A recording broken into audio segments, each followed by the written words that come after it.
We'll guide you through how to create a LinkedIn company page. If you find this useful, then consider subscribing and liking the video. With a LinkedIn company page, you can go and provide important updates about the company and business. We'll guide you through how you can do this step by step. It's important to note that you will need to go and have a LinkedIn account in order to go and create the company page. So make sure you have one.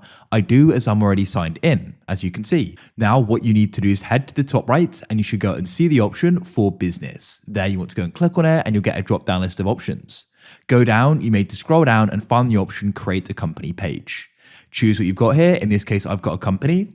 We're then going to enter in the name. This is GuideRealm, as you can see. If the URL is already in use, you'll need to go and add in some more like so. Then you can go and add the website. I'll type in the channel here. Next, choose the industry. In this case, I'll go and type in technology like so, organization size, then the organization type.